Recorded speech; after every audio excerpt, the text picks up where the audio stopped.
sa taas-taas nato nga ebanghelyo karon, ubay-ubay sad ang mga pagtulunan nga gipasulod.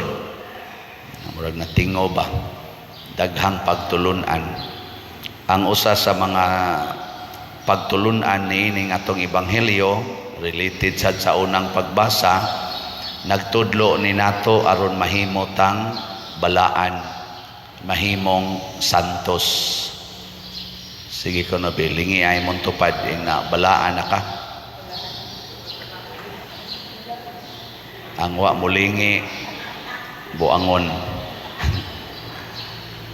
Unsa may makapabalaan nato?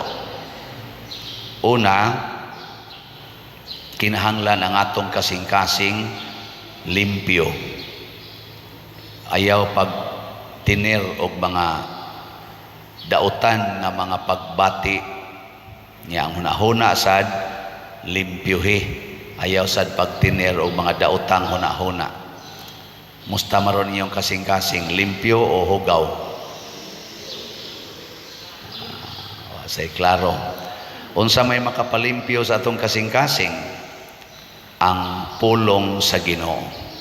Muna si Kristo nga mao ang pulong sa Ginoo nga nagpakatao, pag-adto niya sa templo, iyang gilimpyuhan ang templo. Yan niingon siya, ayaw himo ang taguanan sa mga tulisan ang akong templo, kay balaan ang akong templo. Nya kining atong lawas gitawag nis Ginoo, gi-affirm pod nis mga apostoles, labi na ni San Pablo, nga gitawag tas Ginoo og templo sa Espiritu Santo. Ang unang gisudlan sa Espiritu Santo aron mahimong templo mao si Maria. Napuno siya sa Espiritu Santo.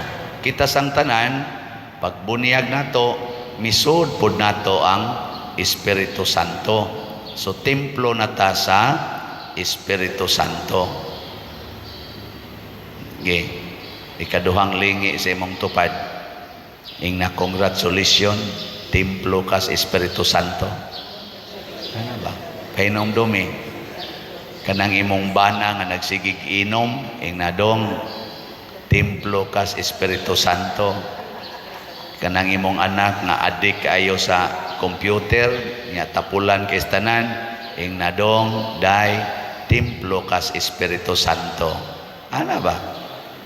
Imong asawa nga yaw-yawan kay tanan, ing na templo ka sa Espiritu Santo. Nya kining templo sama aning simbahan, dunay panahon nga mahugaw. Depende sa naggamit sa templo. Nakita mo des kilid na yung mga gipang repair, nahugaw man, nangaguba og sugod ang kanang mga nabang iyang steel nato. So atong giparitats. Kumusta man na inyong gilikuran? Sinaw na? Oo, ana. Pero niabot na nga napakpahak.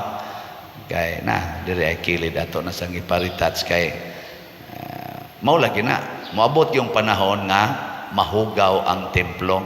So kinahanglan nato i-renew, limpyuhan. Nya ang gamiton paglimpyo ang pulong sa Ginoo. Karon unsaon man pag-check, kinahanglan mapariha ang atong kasing-kasing sa kasing-kasing ni Hesus ug ni Maria. Kana bang ang gihigugmag yung maayo sa kasing-kasing ni Hesus ug ni Maria mao ang pulong sa Ginoo? Kamo, nahigugma ba mo sa pulong sa Ginoo? Ha? Luya kay kiting higugma. Sige, atong review ho na sad kay paborito man gini natong pulong sa Ginoo. Sa may tubag nato sa Salmo karon. Ang Ginoo nalipay sa iyang lungsod. Kinsa man ning lungsod sa Ginoo, ang nagtuman sa iyang mga sugo. Kamo, nabilong ba mo sa lungsod sa Ginoo? Nagtuman mo sa sugo sa Ginoo? Nagsugo bang Ginoo nga kolorin ang buhok? Nagsugo wa. Pero ako magingong kisay ng Lord ha. Nagsugo ubang Ginoo kiskisi ng kilay. Nagsugo ubang Ginoo nga paputian ang inyong naong, usban ang colors yung naong. Nya nagsugo ubang Ginoo. Mo lagi nagsugo ubang Ginoo ang imong gibuhat ron. Kung wa gani magsugo, nya nagbuhat ka, pasabot nagsupak-supak ka sa sugo sa Ginoo. Nahigugma ka sa sugo sa kalibutan. Na siya kuyaw. Kanang nakigbuwag sa bana na kinasal sila or nakigbuwag sa asawa, nagtuman ba na sa sugo sa Ginoo? Kanasang nagtipon nga way kasal or civilly married ra, nagtuman na sa sugo sa Ginoo? Kanang maningil sa utang, nagtuman na sa sugo sa Ginoo? Nagtuman? Kanang kasigig kusmod ang naong ngadto siyang silingan kay lagot kay siya, nagtuman na sugo sa Ginoo? Kanang sigig libak sa pari, nagtuman na sugo sa Ginoo? Nagtuman wa? May malagi kay mong mutubag.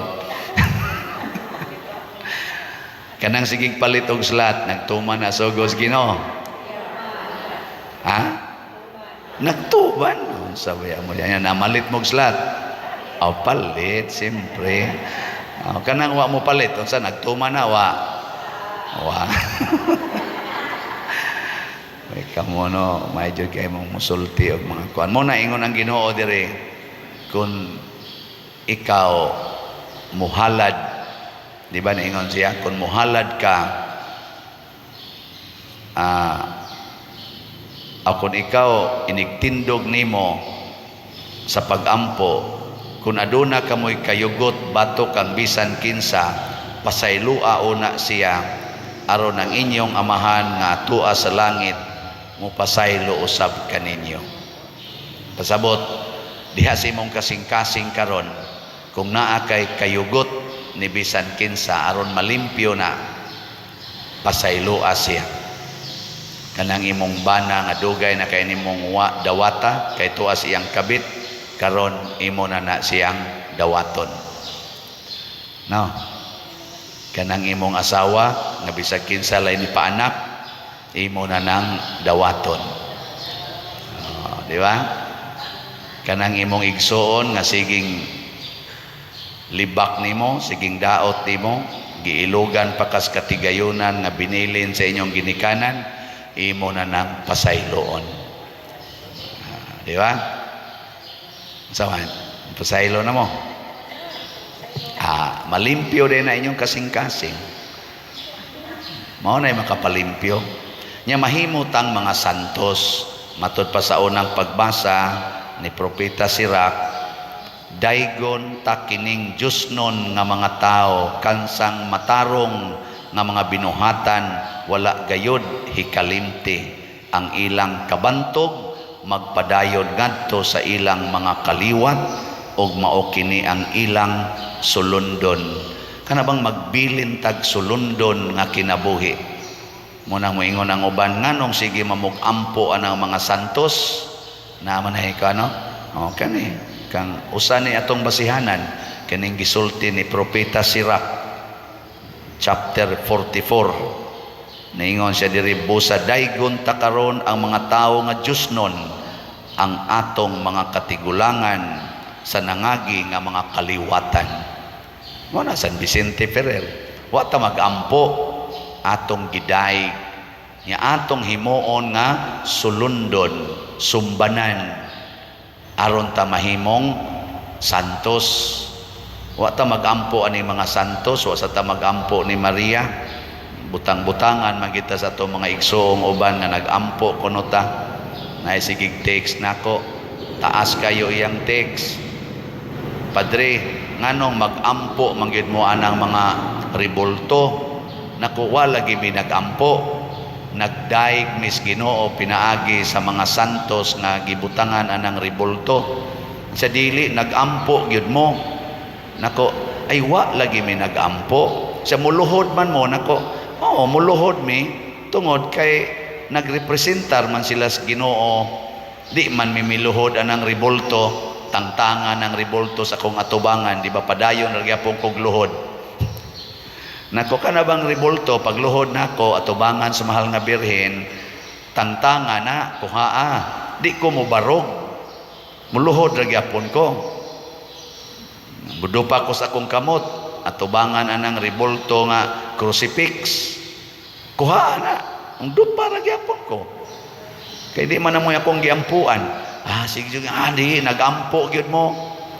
May pag-iblak. Anong pugson manggitang nagampo? Kamo, nagampo din mo ng ribolto. Nanitubag sa ampo. Mga buangon mo. Ano magampo man ka ng ribolto mo? Bita ng ako, magsigi kong sangyaw din nga. Ayaw lagi mo anang pagsigig sentro sa ribolto kay dili na mo itudlo sa Katoliko. Kana bang maingkap adto jud ko sa Simala, adto jud ko sa Pitalo, adto jud ko sa Santo Niño Basilica, adto jud ko sa kuan kay arong jud dawat na kong grasya. Fanaticism kana. Ayaw mo pagtuman ana. Bisag asa patah.